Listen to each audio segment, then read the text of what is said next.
राम राम जी सभी को, जय माता दी। कैसे हो आप सब? उम्मीद करती हूँ सभी बढ़िया होंगे। यार ठंड तो और ज़ोरों से पड़ने लगी है क्योंकि आज भाई 17 दिसंबर है, तो अब तो ठंड और ज़्यादा पड़ेगी। और मैंने भी अपना भाई शॉल वगैरह ओढ़ लिया है, चादर भी बोलते हैं बहुत इसको। तो आज मैं बात करने वाली हूँ, एक बहुत ही ज़रूरी मुद्दा है। बहुत दिन हो गए, मतलब सुनते सुनते बर्दाश्त करते करते, पर किसी चीज़ की हद होती है। मैं सोच रही थी कि मैं वीडियो ना बनाऊं क्योंकि मैं लोगों के जैसा बनना नहीं चाहती, लेकिन आज भाई मजबूर कर दिया कुछ लोगों ने मुझे उनके जैसा बनने पर। तो मैं इस वीडियो के माध्यम से उन तक ही अपनी बात पहुंचाना चाहती हूँ कि वो अपने आप को इतने ज़्यादा समझदार ना समझें, क्योंकि मैं भी इतनी बड़ी बेवकूफ़ नहीं हूँ। मैं भी अच्छी खासी 27वें साल में चल रही हूँ, तो मैं अभी बच्ची नहीं हूँ, मैं नादान नहीं हूँ। मैं हर चीज़ को समझती हूँ। बस ये है कि मैं थोड़ा सहन कर रही थी। वो सहन क्यों कर रही थी? क्योंकि मैं नहीं चाहती कि मेरे पति की इज्जत मिट्टी में मिले। मैं किसी से डरती नहीं हूँ, ना मैं किसी से दबती हूँ, ना मैंने कोई गलत काम कर रखा है, और ना ही मैं किसी से डरती हूँ। बस फ़र्क इतना है कि मैं विवेक की इज्जत के लिए थोड़ा शांत रहती हूँ। लेकिन आज थोड़ा मुझे बोलना पड़ गया क्योंकि बहुत दिन हो गए मुझे। नई नई बातें निकल के आती हैं, नई नई बातें आती हैं, तो भाई कोई कब तक बर्दाश्त करेगा। तो आज ये जो व्लॉग बना रही हूँ, ये कुछ समझदार लोगों के लिए व्लॉग है। तो प्लीज़ जो भी मेरे भाई बहन वीडियो मेरी देखते हैं, यूट्यूब पर, फेसबुक पर, इंस्टा पर, कहीं भी, इस कमेंट में आप अपनी राय ज़रूर देना कि आप मुझे किस नज़रिए से देखते हो। आज मुझे आपको इस कमेंट में वो बताना है। हाथ जोड़ के रिक्वेस्ट करती हूँ कि आप जिस नज़र से मुझे देखते हो वही नज़र का कमेंट मुझे करना है। बिल्कुल भी फेक नहीं करना है। आप गलत नज़रिए से देख रहे हो कि लड़की ये गलत है, तो गलत ही लिखना है। सही से देख रहे हो तो आप सही देखना है, क्योंकि ये जो वीडियो मैं बना रही हूँ ये बहुत ज़रूरी है। ये जो वीडियो है, ये वीडियो है चुगलखोरों के लिए। कुछ चुगलखोर ऐसे हैं कि जिस दिन से विवेक जी की वो हालत हुई है ना, वो चुगली करते करते थम नहीं रहे हैं। लेकिन उनकी चुगलियों से मेरे पर रत्ती भर भी फ़र्क नहीं पड़ता है। ना पहले पड़ा है, ना आज पड़ा है, और ना कल को पड़ने वाला है। लेकिन थोड़ा सा मैं बता दूं कि चुगलियां ज़रा सोच समझ के करो, क्योंकि तुम्हारे सबके चिट्ठे मेरे पास हैं। मैं बचपन से ससुराल में ही रही हुई हूँ, मैं बचपन से इसी गांव में रही हुई हूँ, तो मुझे सबका पता है कि कौन कितने पानी में है। तो इसलिए थोड़ा सोच समझ के बोला करो, कहीं ऐसा ना हो कि मुझे प्रूफ के साथ पूरी सोशल मीडिया पर फैलाना पड़ जाए। मैं अगर शांत हूँ तो सिर्फ विवेक जी की वजह से शांत हूँ, वरना मुझे किसी का कोई डर नहीं है। क्योंकि जो सही होता है उसे किसी का कोई डर नहीं होता है। मैं सही हूँ तो मुझे किसी का कोई डर नहीं है। तो मैं उन चुगलखोरों से कहना चाहती हूँ कि थोड़ा सोच समझ कर, जो तुम फ़ोनों पर बातें कर रहे हो ना, जो तुम लड़कियों से फ़ोनों पर कह रहे हो, वो किसी से तो किसी से कह रही होगी, और वो जिससे कह रही होगी वो मेरे तक भी बात पहुँचा रहा होगा। ऐसा नहीं है कि वो मेरे तक बात नहीं पहुँचा रहा जिससे तू कह रही है या कह रहा है। जो भी है, मैं क्लियर नहीं कह रही अभी। क्लियर करना बंद कर दो, अपने आप को इतना भारी समझदार मत समझो। सबके चिट्ठे मेरे पास भी हैं। मैं तो सही हूँ, मैं तो तुमसे दबने वाली हूँ नहीं। तुम कहीं भी मेरा कुछ भी खोल सकते हो, मुझे कोई दिक्कत नहीं है, क्योंकि मैं साफ सुथरी हूँ, अपने पति की हूँ और अपने बेटे के लिए अपना जीवन व्यतीत कर रही हूँ। तो मुझे तो कोई डर है नहीं। मुझे किसी चीज़ का कोई डर नहीं है कि मेरा भी किसी पे कोई भाई ये ऐसा है कि मेरे चरित्र पर उंगली उठेगी या मेरे माँ बाप इस चीज़ से गर्दन नीचे कर लेंगे। तो मैंने ऐसा कोई काम नहीं कर रखा है, ना पहले करा है ना अब कर रखा है। ठीक है, लव मैरिज करी थी, सबके सामने हुई थी, शादी हुई थी, कोई दिक्कत वाली बात नहीं है। मैं ज़रूर कहूँगी जो ये चुगली करते हैं ना, जो ये चुगलखोर होते हैं, ये कायर होते हैं, कायर। क्योंकि ये सामने से वार नहीं करते, ये पीठ पीछे से वार करते हैं। इनको पीठ पीछे से वार करने की आदत लगी हुई है। सामने से वार करो, जैसे मैं सामने बोलती हूँ क्या बोला करो। पीछे जो ये चुगलियाँ करते हैं, ये कायरों का काम होता है। इसका मतलब तुम कायर हो। फिर जब सामने तो तुम्हारी औकात है नहीं मेरे सामने आके बोलने की, तो पीछे ही कर सकते हो तुम जो भी करते हो। तो भाई बोल रही है कि जिसने भी मेरी चुगली करी है, बोल रही है या बोल रहा है जो भी है वो खुद समझ जाएगा कि मेरे तक बातें सारी आती हैं। बस फ़र्क इतना है कि मैं थोड़ा संस्कारों में दबी हुई हूँ, क्योंकि मेरी फैमिली वाली भी ये कहते हैं कि भाई तेरे जीवन में ये दुख है, इसको काट, अच्छा पहन, अच्छा खा, अच्छा अपने बेटे को पढ़ा, अच्छा पहना उसे, और अच्छे से अपने पति की सेवा कर, बाकी उलझनों में मत उलझ। लेकिन जब सिर से पानी उतर जाता है ना, तो मजबूरी बन जाती है। कभी तो कहेंगे फ़ोन करके ये लोग कि प्रमोशन करती फिरती है, प्रमोशन करती फिरती है, इसे पैसों का लालच पड़ गया। तू इलाज करवा दे आके विवेक का। मेरा तो पति है, तेरा तो अपना रिश्ता है, इससे कुछ ना कुछ तो तेरा रिश्ता जरूर है, ठीक है। और तेरा मुझसे पहला है, मैं तो बाद में आई हूँ, मैं तो दूसरे की बेटी हूँ, मैं तो बाद में आई हूँ। तेरा मुझसे पहला है, तेरा तेरे घर को का तो इलाज क्यों नहीं करवाया? बन रहे थे कि भाई हमारा है हमारा है, तो थोड़ा सा इस पर खर्च तो करके देख लेते। मेरे प्रमोशन करने से दिक्कत पड़ रही है तो इसका इलाज करवाओ अपने का आकर, भाई इलाज करवाओ ना। मुझे तो इलाज करवाना है, मैं तो प्रमोशन करूंगी। नंगी तो नहीं नाच रही किसी के सामने, नंगी तो नहीं दिखाई दे रही मैं किसी को भी।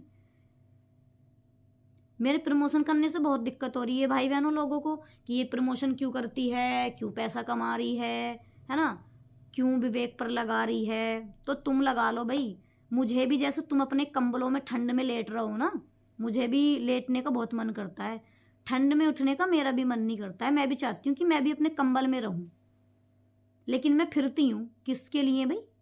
अपने लिए फिर रही हूँ क्या? मेरा क्या स्वार्थ है इसमें? विवेक के लिए या अपने बेटे के लिए? और बेटा मैं अपने पीहर से नहीं लाई थी दहेज में, वो यहीं का ही है ये, और मेरा ही खून है वो। तो मैं जो भी करती हूँ अपने पति कर, अपने बेटे कर, अपने परिवार के लिए कर रही हूँ।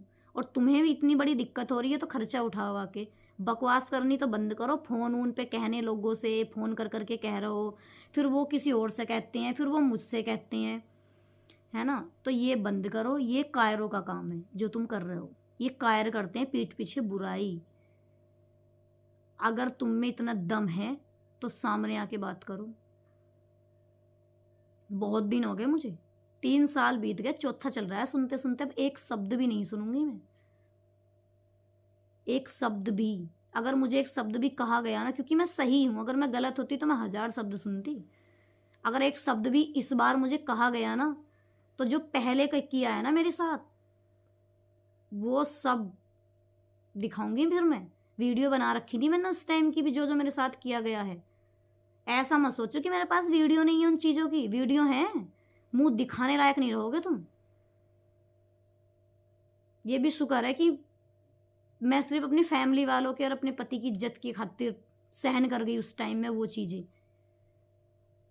वरना मन तो ये कर रहा था कि उसी टाइम मैं दिखा दूं कि एक लड़की को अकेला किस टाइम समझा जाता है इस दुनिया में। पर मैंने फिर भी नहीं दिखाया, इज्जत के लिए सिर्फ। लेकिन अब मैं बर्दाश्त नहीं करूंगी, अब सोच समझ के मेरी चुगली करना आगे को। अगर मेरे पर इस बार कोई बात आ गई ना, तो इस बार मैं बिल्कुल क्लियर नाम लेके फोटो लगा के, और जो वो बीता पल था ना मेरा, जिसकी मैंने वीडियो बना रखी है आज भी, वो फिर मैं सोशल मीडिया पे दिखाऊंगी। लास्ट वार्निंग है मेरी। मैं जो कर रही हूँ मुझे करने दो, तुम्हारे घर में मांगने नहीं आ रही, तुमसे मैं अपना दर्द बांटने नहीं आ रही। जिस टाइम मुझे सबकी ज़रूरत थी ना, तुमने उस टाइम मेरे साथ इतना बुरा व्यवहार करवाया था, किया था, अब भी मेरे याद है वो, मैं भूली नहीं हूँ। तो चुगली करनी बंद कर दो। जो मैं कर रही हूँ मुझे करने दो, ठीक है। मैं तुम्हें सताने नहीं आ रही हूँ, ना मैं तुम्हारा बुरा चाहती हूँ, ठीक है। भगवान तुम्हें भी ठीक ठाक रखे और मेरे विवेक जी को भी ठीक कर दे। ना मैं तुम्हारा बुरा चाहती हूँ, ना मैं तुम्हारे घर तुम्हें सताने आ रही हूँ, ना मैं तुमसे कभी पैसे मांगने आई हूँ, ना मैं तुम्हें कभी अपना दुख बताने आई हूँ इन 4 सालों के अंदर। चाहे मैंने दुनिया के सामने रोई, मैं दुनिया के सामने मैं गिड़गिड़ाई, लेकिन तुम लोगों के सामने तो मैं बिल्कुल भी नहीं गिड़गिड़ाई, ना रोई, ना तुम्हारे घर तुम्हारी खाट तोड़ने गई मैं कि तुम्हारी मैं पायत पे बैठने गई हूँ, ठीक है। और उम्मीद है मुझे कि मैं आगे भी कभी नहीं जाऊंगी, चाहे मुझे दुनिया के सामने यूं ही गिरना पड़े, लेकिन तुम लोगों के सामने मैं कभी नहीं गिरूंगी, कभी भी। जब मैं 4 साल में नहीं गिरी तो भगवान से हाथ जोड़ती हूँ कि भगवान कभी मुझे इन लोगों के सामने ना गिड़गिड़ाना पड़े, बस इतना भगवान मुझे बनाए रखे। दुख तो मेरे जीवन में इतने हैं कि मैं उनको काट रही हूँ, लेकिन मैं भगवान से हाथ जोड़ के प्रार्थना करती हूँ कि इन लोगों के पैरों में मुझे ना गिरना पड़ जाए, जिन लोगों के पैरों में मैं 3 साल पहले भी नहीं गिरी। मैंने इतना बुरा टाइम काटा था तब भी नहीं गिरी मैं। बस भगवान मुझे इस काबिल रखे, बाकी आपको भी ठीक रखे। मैं ये नहीं कहती कि आपके साथ मेरे जैसा हो, किसी के साथ ना हो, किसी के भी भगवान ये दिन किसी को ना दिखाए जो मैं देख रही हूँ। लेकिन इतना ज़रूर कहती हूँ, अगर मेरी जगह तुम होते ना, तो जो तुम्हारी सोच है ना, अब तक तुम घर बैठ जाती हैं और तुम्हारे घर के जो है ना, लड़का ढूंढना स्टार्ट कर देते, ठीक है। जैसी तुम्हारी सोच है, सोच को देखकर बता रही हूँ मैं ऐसी फैमिली से नहीं हूँ।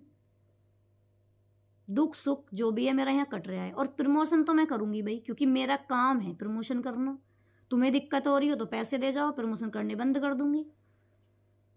एक बारी इलाज तो करवा के देखो, 2 महीने का खर्चा उठा के देख लो, विवेक का पता लग जाएगा।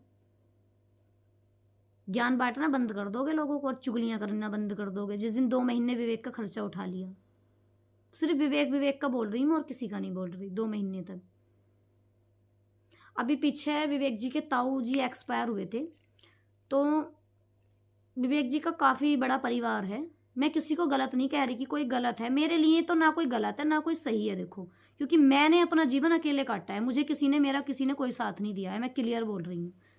साथ दिया तो आप लोगों ने दिया, जिनसे ना मेरी जान है, ना पहचान है, ना मेरा खून का रिश्ता है। मेरा साथ आप लोगों ने दिया है, तभी मैं आज यहाँ तक पहुंची हूँ और इतना मैं पैसा विवेक पर लगा चुकी हूँ। तो विवेक जी के अभी ताऊ जी एक्सपायर हुए थे, शायद 2 मंथ हो गए उनको, 2 मंथ हो चुके हैं।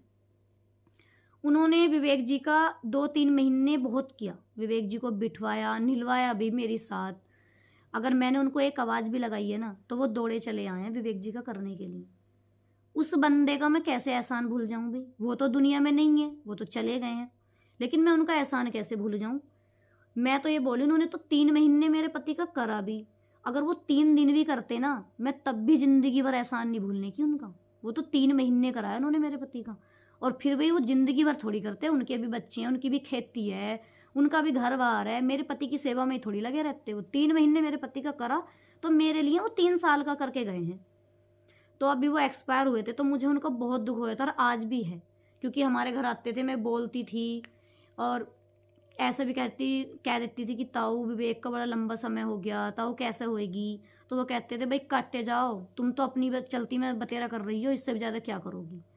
सड़क पे मिल जाते थे तो मैं कहते, ताऊ कहाँ चल दिए? ऐसा मजाक सी कर लेती थी, हालांकि मेरे वो तहरे ससुर थे। तो वो कह रहे थे, अरे यहाँ ही हूँ, ऐसा करके। तो थोड़ा उनका मुझे मतलब बहुत दुख हुआ, क्योंकि उनकी अभी ऐसी एज भी नहीं थी, एक्सपायर हुए थे। तो मैंने उनका व्लॉग बना दिया था, क्योंकि भाई दुख था हमें उनका। अभी उनकी एज नहीं थी, अभी उन्हें 20 साल भी कोई दिक्कत नहीं थी, ऐसे बुजुर्ग नहीं थे वो। तो मैंने उनका व्लॉग बनाया था कि भाई परिवार के थे, सगे ताऊ जी थे विवेक जी के, और भाई उन्होंने मेरा करा तो मैं भूल नहीं सकती हूँ। तो मैंने उनका वो लगा दिया था, मतलब उनके बारे में एक वीडियो बना दी थी, 5-6 मिनट का व्लॉग। अभी विवेक जी की ताई जी ख़त्म हुई हैं, दूसरी वाली, उनको हुए हैं 1 महीना ही हुआ होगा शायद। तो उनकी मैं वीडियो नहीं बना पाई। वीडियो क्यों नहीं बना पाई? क्योंकि उस टाइम थोड़ा मेरी हालत ख़राब चल रही थी, मुझे फीवर आ रहा था बहुत ज़्यादा, मेरे 2 दिन तक व्लॉग भी नहीं आए थे। और विवेक जी की भी थोड़ी हालत सही नहीं चली, तो उधर डुग्गू को भी उल्टियाँ आ रही थी, तो मैं उनके लिए व्लॉग नहीं बना पाई थी। तो वो चुगलखोर क्या बोल रहे हैं कि वो तो परिवार के थे, वो परिवार की नहीं है, उसके लिए वीडियो नहीं बनाई, उसके लिए वीडियो नहीं बनाई, वो परिवार का हो गया। अरे भाई, परिवार के दोनों हैं, लेकिन जिसने मेरा किया है वो मेरे लिए ज़्यादा मायने रखता है। चाहे मेरा खुद का, अगर मेरी मम्मी ने मेरा नहीं किया ना और मेरी चाची ने किया है, तो मेरी चाची ज़्यादा मायने रखती है मेरे लिए, क्योंकि वो मेरे दुख में खड़ी हुई हैं। ठीक है, तो ताऊ ने मेरा किया था ना, तो इसलिए मुझे उनकी ज़्यादा फिक्र थी, उनका ज़्यादा दुख हुआ था मुझे। भाई दुख तो मुझे उनका भी है, क्योंकि वो भी विवेक जी की सगी ताई जी थी। ऐसा नहीं है कि मुझे उनके एक्सपायर होने से खुशी हुई है, ऐसा नहीं है। लेकिन वो काफ़ी दिनों से बीमार थी, और उनको तो सब ये बोल रहे थे कि भगवान इनको उठा ले, भगवान इनको उठा ले, सबके मुंह पे यही बात थी। और उनको वो एक अचानक से एक्सपायर हुए हैं, तो अचानक वाले का ज़्यादा दुख होगा, या जो काफ़ी दिन से बीमार था, जिसको आप सभी बोल रहे हो कि भगवान उनको उठा ले, भगवान उनको उठा ले।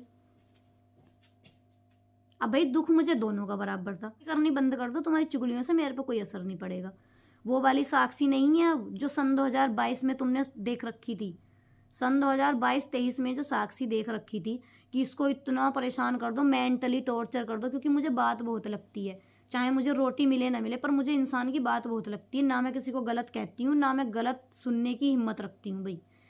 तो वो वाली साक्षी तो भूल जाओ, वो साक्षी तो अब है नहीं कि लोगों से इसकी बुराइयां करो, इसे भला बुरा कहो और इसे मेंटली टॉर्चर करो। मैं अब उनमें से नहीं हूँ, ठीक है। मुझे कोई फ़र्क नहीं पड़ेगा अब तुम्हारी चुगलियों से, लेकिन तुम कायर हो, क्योंकि तुम पीठ पीछे वार करते हो, सामने से नहीं करते हो। और मैं जितना बोलती हूँ सामने बोलती हूँ, ठीक है। और हिम्मत है तो 2 महीने विवेक का इलाज करवाओ और फिर आके बकवास करना, फिर फ़ोन पे उन लड़कियों को ज्ञान देना कि प्रमोशन करती फिरती है, और ताऊ का तो इसे दुख हो गया, ताई का दुख नहीं हुआ, और ये तो सजी है, ये तो सवरी है, ऐसे करके।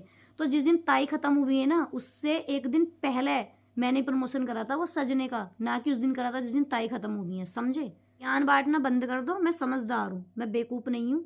मुझे पता है कि मुझे कहाँ क्या करना है और क्या नहीं। और बात रही पैसों के लालच की, मुझे लालच है क्योंकि मुझे अपने पति का इलाज करवाना है। तुम इलाज करवाने नहीं आ रहे हो, ना तुम ये पूछने आ रहे हो कि मैं कहाँ से करवा रही हूँ, कितना पैसा मैंने लगा दिया है।